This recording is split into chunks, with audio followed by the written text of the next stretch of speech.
Hello खमा गणिसा जय माता जी की। तो स्वागत है मेरे चैनल में आप सभी का।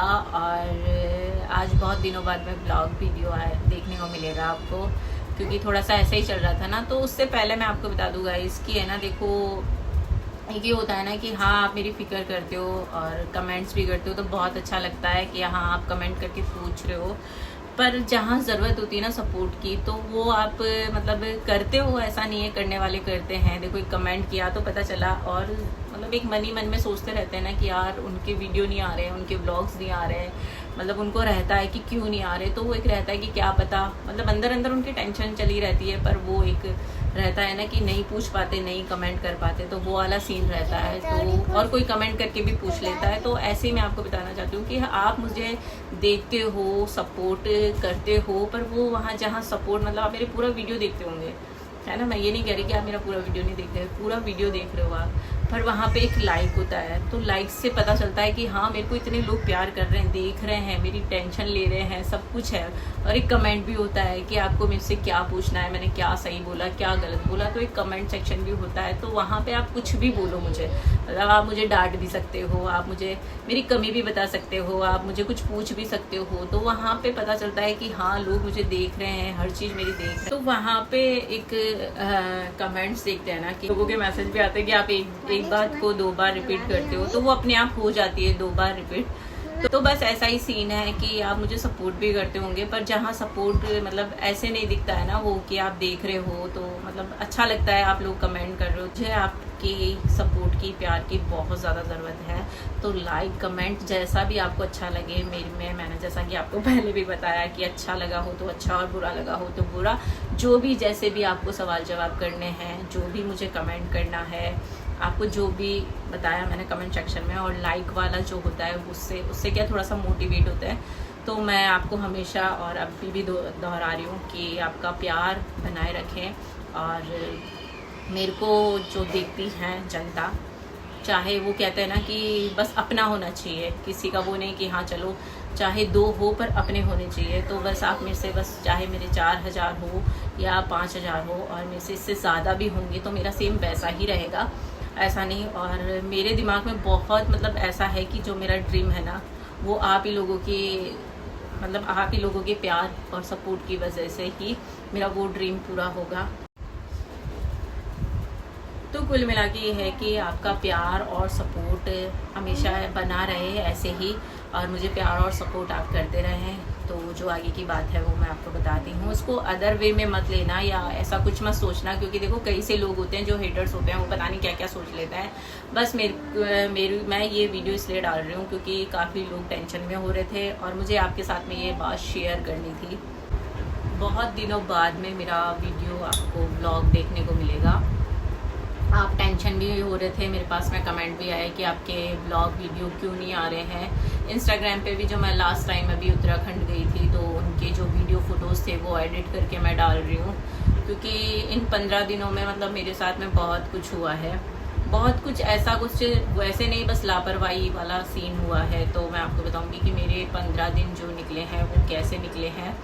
मतलब मैं बहुत खुश हूँ, ऐसा नहीं है कि नहीं मैं खुश नहीं हूँ कि वो, क्योंकि टेंशन करने से कोई सॉल्यूशन भी नहीं है कि हाँ टेंशन करके डिप्रेशन में आ जाओ ये वो। और आप सभी परेशान हो रहे थे कि ब्लॉग क्यों नहीं आ रहे हैं। तो मैं आपको बता दूं कि जैसे ही मैं उत्तराखंड से आई, और उत्तराखंड से आई तो मैंने 1-2 बार ऐसे ही मतलब एंजॉय करने के लिए मैं बाहर गई। बाहर मतलब इतनी लापरवाही है ना, किसी को नहीं करनी चाहिए। मैंने जितनी लापरवाही की, अगर मैं लापरवाही नहीं करती ना तो शायद ये सब नहीं होता। ये टेंशन वाली भी बात है, और टेंशन वाली ही बात है ये। और मैं इसको इतना वो नहीं, क्योंकि टेंशन लेके मतलब ज़्यादा उस बीमारी को बढ़ावा देना है, ज़्यादा करना है। तो मैं ठीक है कोई 2 सेकंड के लिए तो मैं बाहर गई थी और डांस वांस किया। तो मेरी ये हमेशा से ही रहती थी, जैसे करनी हुई थी ना, तो मेरे ये प्रॉब्लम करने के टाइम से ही थी। पर एक बोलते हैं ना कि हाँ ठीक है, किसी से बोलते हैं कि नहीं यार मेरे यहाँ पे, मतलब मेरे यहाँ पे बहुत दर्द रहता था, मतलब अभी भी मतलब ऐसे है कि पूरा पेट जो है ना, पूरा मतलब हाथ नहीं रखा जाता, मतलब दबा के नहीं रखा जाता। बाकी मैं और किसी मतलब और कहीं मुझे कुछ नहीं है, बाकी यहाँ पेट पे मेरे को हाथ नहीं रखा जाता। तो मैं जैसे ही डांस वांस करके आई तो रात को कुछ नहीं, सुबह मेरे मतलब है ना, मतलब 4 बजे समथिंग मेरे से इधर से उधर करवट नहीं लेगी जा रही थी। तो मैंने मम्मी ने बोला कि यार ये क्या हो रहा है, मतलब क्या हुआ। मैंने बोला कि कल डांस वांस किया था इस वजह से हो रहा होगा, और मेरे हमेशा रहता है कि डांस वांस होता है तो इतना कुछ थोड़ी होता है, पैर में दर्द होगा ना, कि यहाँ से दर्द थोड़ी होगा कि तेरी इतनी भयंकर हालत ख़राब हो रही है। तो मैंने बोला छोड़ो यार मम्मी, डॉक्टर के पास जाएंगे और फिर नई बीमारी लेके आएंगे, तो छोड़ो मैं नहीं दिखा के आ रही। मम्मी ने बोला था कि डॉक्टर के दिखा के आओ। तो पायल ने बोला कि एक बार दिखा के तो आ, कोई बीमारी होगी तो उसका सॉल्यूशन तो होगा। तो मैंने सोचा कि हाँ दिखा के आते हैं। फिर मैं ऐसे ही आना ढूंढी, फिर मम्मी ने थोड़ा बोला, मम्मी को ज़्यादा टेंशन हो रही थी, इधर पायल को भी हो रही थी, मेरी जो छोटी बहन है उसको, कि दिखा के आओगे तो ही तो उसका सॉल्यूशन निकलेगा। अगर बीमारी भी निकलेगी, कुछ भगवान करे ऐसा नहीं हो, और निकलेगी तो भी तो उसका सॉल्यूशन तो है। तो मैं गई, यहाँ पे 5 सेक्टर में है, हम छोटे छोटे से थे तब से वो क्लिनिक है, और अब बड़ा हॉस्पिटल भी हो गया बम्बाला क्लिनिक। जो जानते हैं वो जानते हैं, जो जयपुर से है और प्रताप नगर से हैं तो वो शायद आई थिंक जानते भी होंगे। बहुत अच्छे डॉक्टर हैं वो जो मैडम है, क्योंकि मैं जब बड़ी मम्मी को लेके गई थी तो वो मतलब आलतू फालतू बात नहीं करते हैं, उनको बस प्रॉब्लम बतानी होती है और वो फिर वहीं भेजते हैं। तो मैंने भी बस मेरा जो था कि मैडम मेरे यहाँ पे दर्द होता है, और मतलब यहाँ नहीं ऐसे करवट नहीं ली जाती है। तो उन्होंने मुझसे फ़ीस वगैरह कुछ नहीं ली, स्लिप कटवाते हैं वहाँ पर जाके करने वैसा, तो स्लिप कटवाते हैं वहाँ पे, और स्लिप कटवा के उन्होंने फ़ीस भी नहीं ली मुझसे, डायरेक्ट उन्होंने बोला एक सोनोग्राफी करवा लेते हैं। मैंने ठीक है सोनोग्राफी करवाते हैं, और सोनोग्राफी करवाई मैंने। मैं वहाँ पे मतलब हाँ, वहाँ जाने से पहले भी मतलब वहाँ पे 5 बजे मैडम बैठती हैं, तो मैं उस टाइम पे 4 बजे चली गई थी। फिर मेरा दिमाग ऐसे ही हो रहा था कि नहीं यार छोड़ो, नहीं जाना यार, ये फालतू के वहम है।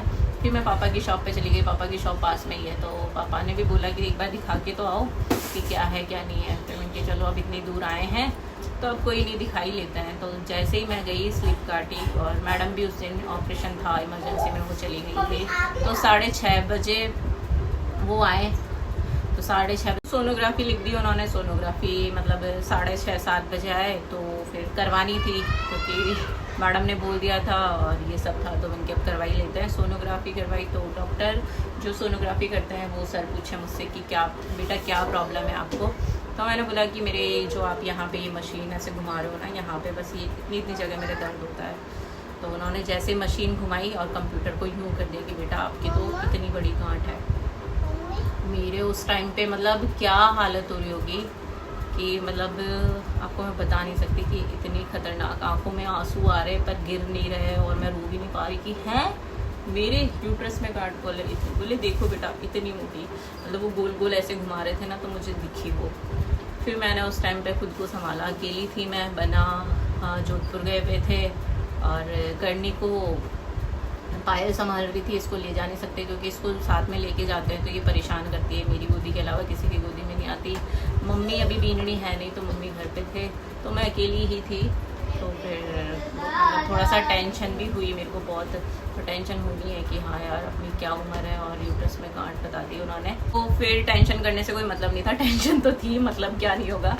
फिर भी मैं अपने आप को संभाल के फिर मैं मैडम के पास गई। मैडम ने रिपोर्ट देखी, रिपोर्ट में बोला कि आपकी गांठ है। जी मैम बिल्कुल मेरे गांठ है। तो उन्होंने फिर मेरे को बताया, उन्होंने बोला कि एक बार MRI करवा लेते हैं, उसमें ये देखते हैं किसकी गांठ है क्या है। तो और भी ज़्यादा टेंशन हो गई कि यूट्रस में ये गांठ तो है और बड़ी है गांठ, तो किसकी है क्या है। तो और उन मैडम का एक ये रहता है कि हाँ उनको अगर बताते हैं ना वो सही मतलब ट्रेन से ट्रेन चलती है, इधर से उधर नहीं, वो मैम अच्छे से बताती है। तो उन्होंने MRI करवाई, पहले सोनोग्राफी मैं बता देती हूँ आपको। और यहाँ पे मैं कहाँ पे लिखा हुआ है ये देखो, 80x76 mm की गांठ बताई है। मतलब छोटी छोटी तो है, बाकी बड़ी ये मेरी गांठ है। और लीवर में स्वेलिंग बताई थी मेरे, हाँ लीवर में स्वेलिंग बताई थी। लीवर में सूजन बताने के बाद में फिर चलो ठीक है MRI करवाते। मैम ने बोला कि कहाँ से क्या करवानी है मैं। फिर आ गई थी MRI की बारी। तो मेरी मंडे को MRI नहीं हुई, ट्यूसडे को MRI नहीं हुई, शायद वेडनेसडे को MRI हुई थी। और फिर MRI में भी मुझे काफ़ी टाइम लग गया था। और दूसरे दिन रिपोर्ट आई थी, MRI मैंने करवाई। फिर उसकी टेंशन थी कि MRI में क्या निकलेगा क्या नहीं, जब तक नहीं पता रहता है ना तो पता नहीं चलता है। फिर मैं जैसे ही वहाँ गई तो उन्होंने तो रिपोर्ट दे दी। रिपोर्ट देने के बाद फिर मैं बम्बाला क्लिनिक गई, जैसे हॉस्पिटल बताया था आपको मैंने, वो हम बम्बाला क्लिनिक से ही बोलते हैं। तो वहाँ गई मैं MRI में, उन्होंने बोला कि आपकी गांठ तो है, ये मेरी MRI है कि गांठ है पर आपकी गांठ नॉर्मल है।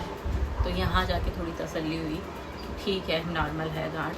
तो उन्होंने बोला कि कोई प्रॉब्लम हो रही है आपको पीरियड्स को लेके या ऐसा कुछ, कि नहीं मैम मेरा जो प्रॉपर है वो जो रूटीन में है वो सेम चलता है, आगे पीछे कुछ भी नहीं है और ऐसा कुछ भी नहीं है, ज़्यादा कम वाला भी सीन नहीं है। तो मैडम थी और उनके बेटे भी थे, तो उन्होंने मुझे कि देखो ये आपका प्लस पॉइंट है कि आपके पीरियड्स में कोई प्रॉब्लम नहीं हो रही है, ये बहुत अच्छी बात है।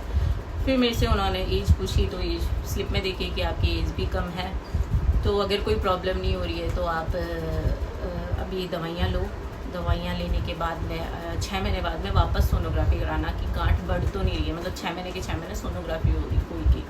और ये जो आपका दर्द है शायद इन दवाइयों, तो इन दवाइयों से ठीक हो जाएगा। ठीक तो क्या, गांठ रहेगी और दर्द होगा, तो ठीक तो तभी होगा ना जब गांठ बैठ जाएगी अंदर। तो मैंने कि ठीक है चलो ये मैम तो अच्छी है ही, फिर भी सबने ऐसे ही बोला कि 2-3 डॉक्टर होता है ना राय ले लेना, तो मैंने भी अपनी तरफ से राय ले ली, बनाने भी ले ली, मम्मी ने भी ले ली, डिम्पल भाईसा ने भी ले ली।